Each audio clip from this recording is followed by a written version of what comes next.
Coopération franco-caraïbe, l'ICFC, est une vieille structure qui a été créée en 1973 et qui a pour objectif principal de favoriser véritablement les relations de coopération entre la Guadeloupe et son environnement immédiat et donc plus sensiblement la zone des Caraïbes.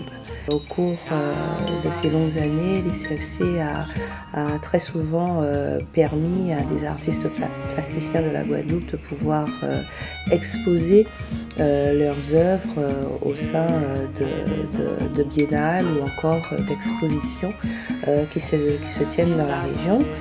Et ce travail donc de longue durée a permis donc à l'Institut d'engendrer un certain nombre d'œuvres, de toiles et de constituer au fil de ces 40 années une collection privée représentant aussi bien des œuvres qui ont été réalisées par des plasticiens guadeloupéens que par des plasticiens haïtiens ou encore en provenance de la République dominicaine.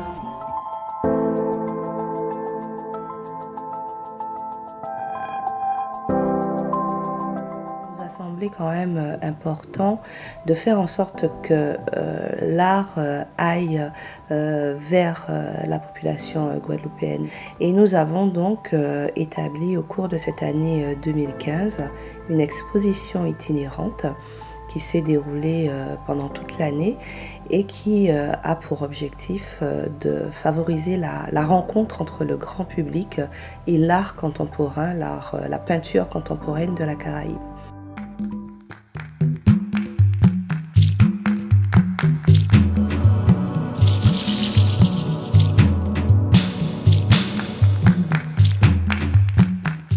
C'est en fait la 4e étape d'une itinérance qu'on a mise en place avec les médiathèques de Guadeloupe pour rendre l'art accessible à tous. Comme les gens disent toujours en Guadeloupe qu'on a du mal à se déplacer pour aller voir quelque chose, eh bien on monte vers eux. Et surtout la partie importante, c'est que c'est ouvert à tous les publics, je précise bien tous les publics, et qu'en plus en semaine et pendant le cycle scolaire, on organise des visites pédagogiques depuis les tout petits jusqu'aux lycéens.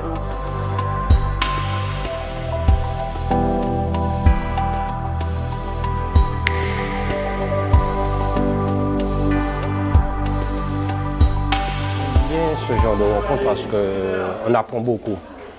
Et moi, en général, dans mon fonctionnement, j'aime bien recevoir les jeunes parce que j'estime que c'est très important de transmettre. Et surtout, il y a la présence du peintre haïtien qui a un autre regard dans le domaine de l'art que moi. On a quand même reçu un ensemble de presque 1300 visiteurs en scolaire.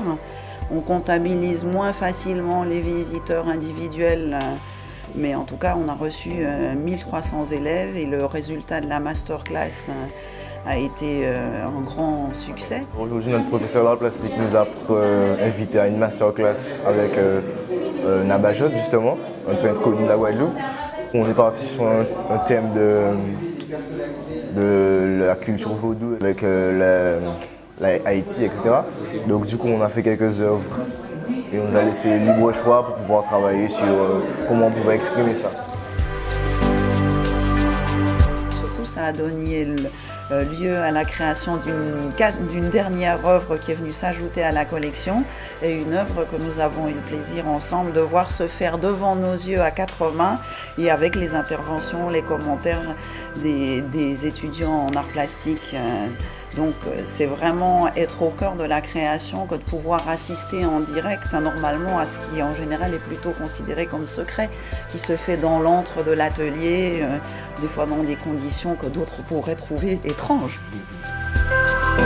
Et je pense très positif parce que quand même j'ai parlé un peu très peu de moi, beaucoup de mon pays, des VV, de la création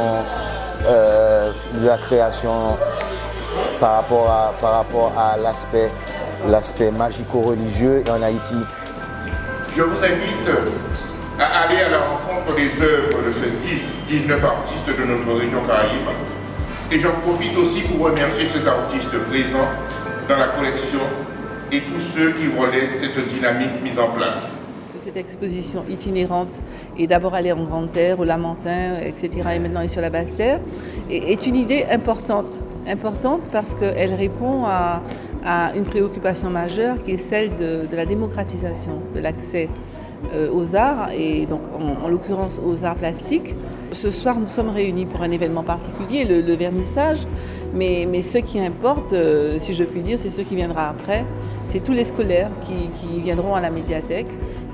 Il y a une vraie communauté caribéenne culturelle qui mérite d'être connue. Et la médiathèque est un outil important qui est destiné à le faire et qui le fera d'autant mieux que nous pouvons compter sur ce partenariat avec l'ICFC.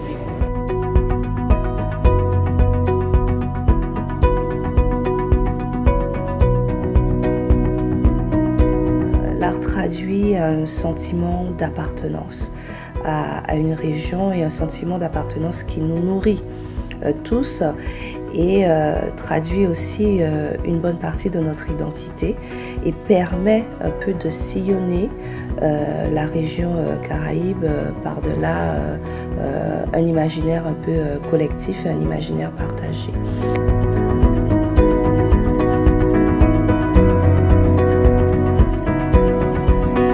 On ne sait pas que l'art amène à beaucoup de choses, l'imagination, les couleurs, etc. Donc il faut que les jeunes, dont mon petit-fils d'ailleurs, qui est un vrai artiste aussi, hein, on n'est pas artiste en parole ou en écrit, on est artiste soit, tout simplement.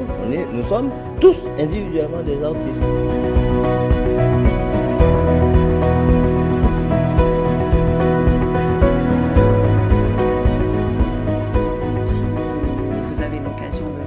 Cette exposition, ce sera peut-être une façon aussi en ces temps difficiles de voir que les artistes sont peut-être les premiers acteurs de la civilisation quand on ne peut plus parler, quand on est bloqué par la douleur, par plein d'autres choses. C'est avec l'art qu'on arrive à s'évader et à se reconstruire.